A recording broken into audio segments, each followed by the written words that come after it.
अभी सब्सक्राइब करें हमारे चैनल मैथिली टिकटॉक म्यूजिक को, साथ में बेल आइकन को दबाना ना भूलें ताकि हमारे नए नोटिफिकेशन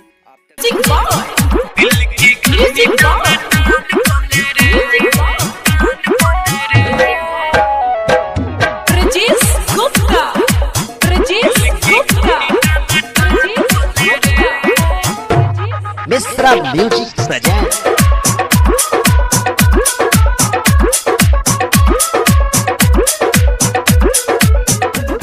देखा जो तुझको यारा, दिल पागल हुआ हमारा। देखा जो तुझको यारा, दिल पागल हुआ हमारा।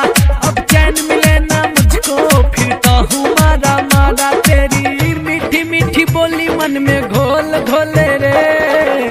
दिल की घंटी टाना टान बोले रे। आजा प्यारी की गाड़ी पे सवार होले रे। दिल की घंटी टाना टान बोले रे।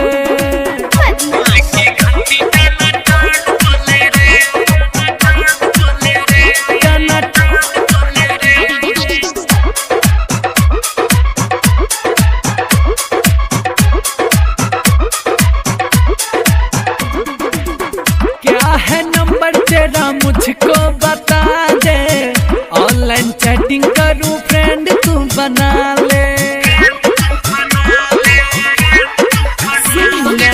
जो जो कहेगी तू वो सब कुछ करूंगा। जब भी बुलाएगी तू डेट पे मिलूंगा। हॉट हॉट कॉफी पी के होठों से होठ सटाऊं। जिसको मैं जाके डीजे पर ठुमका मैं लगाऊं। नागिन ट्विन में ऑल एवरी टाइम डोले रे। दिल की घंटी टना टन बोले रे। आजा प्यार की गाड़ी पे सवार होले रे। दिल की घंटी टना टन बोले रे। Music boy Brijesh music Brijesh music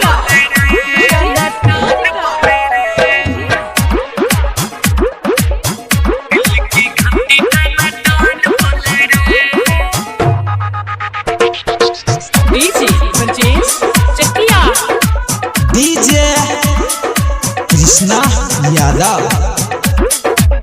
कहीं ना मिलेगा मनोज जैसा दीवाना। चाहो तो ढूंढो जाके सारा जमाना।